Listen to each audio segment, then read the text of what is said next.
Hi everyone, welcome back to the channel. This is Lady Ruth. Some of you all know me as Prophetess Ruth. I'm so excited that so many pastors' wives and ministers' wives, even pastors themselves, are watching these videos. I truly hope that these videos are a blessing to you. If you are enjoying the videos, thumbs them up, and please do not forget to make a comment. I really love to hear from you all, especially from our experienced pastors' wives. All right, y'all, enjoy the video.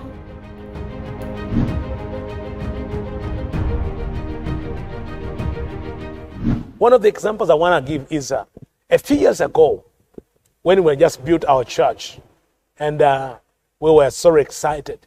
We thought we had won the battle, the ministry was growing, and we were doing a lot of work in different parts of the world. We were doing ministry in Malaysia, in Singapore, in Germany, in Norway, in Botswana, and different parts of the world. We were busy doing ministry. We had built the church, the ministry was stable. And the Lord kept telling me, I remember after the launch of our first conference, the Lord spoke and said, James, stop what you're doing and come in my presence. Come in my presence. But I kept saying, Lord, let me finish this mission. Let me go to this nation. And the Lord kept saying to me, come and come, but I didn't. Because Jezebel, before he attacks you, he isolates you.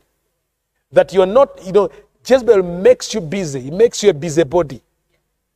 A busybody, making you too busy, yes, so that she will strike when you are fatigued.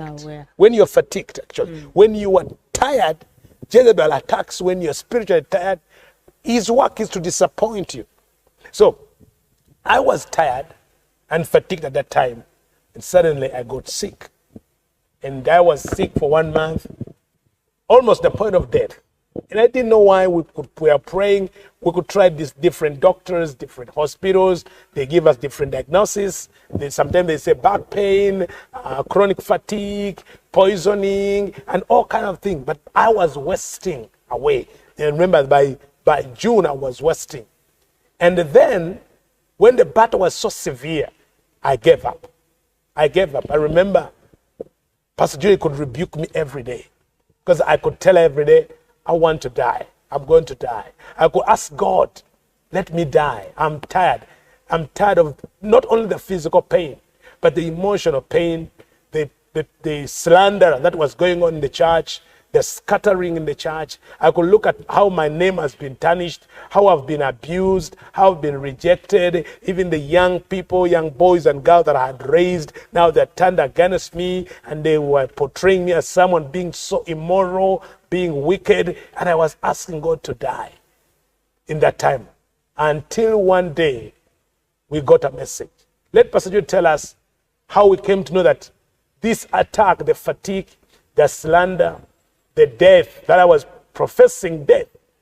And I remember every night I could tell her I'm going to die. And she would say, I refuse that. You're not dying. And I tell her, let me die. Pastor Judy, can you tell us at that season and time and how we got a revelation that we are not dealing with the people in the church or the sickness in the body, but it is a Jezebel spirit? Amen. When Pastor James had just fallen sick, I went into prayer.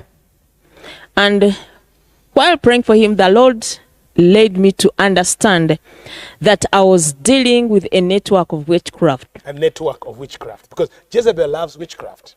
Yes, the Spirit of the Lord told me that you are dealing with a network of witchcraft. And that year, that was in May that year. It was in April. But while we were praying, me and him, the Lord revealed to us that there was an altar that had been raised up for his death. And this altar was in church. Clearly, the Lord told us that... In our church? Yes, in our church. The Lord told us that those people you see praying, they raised an altar. These are young girls in church that Pastor James should die.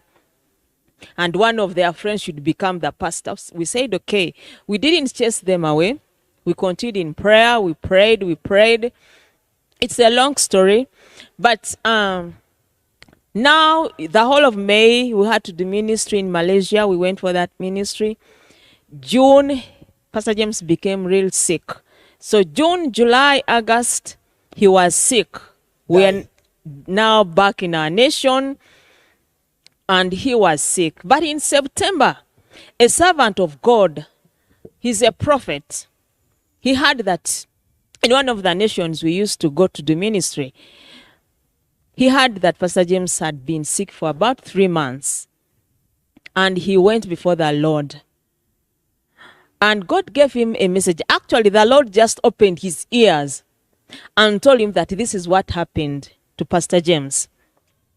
And he just saw a council of hell seated. And can you say it slowly? A council of hell. An assembly, the ruling council of hell. The Lord just told him, let me show you what happened. So God opened his eyes and showed him the council, the ruling council of hell. And they were seated. Lucifer himself was among them. And on this council there was Jezebel herself. There was the dragon, the false prophet. The beast. Now these are the commanders of hell. These are the highest commanders of hell. They were seated and discussing how to destroy Pastor James and his wife. And their complaint was that he's going all over. He has become so busy with his wife, telling the whole world how we do our things.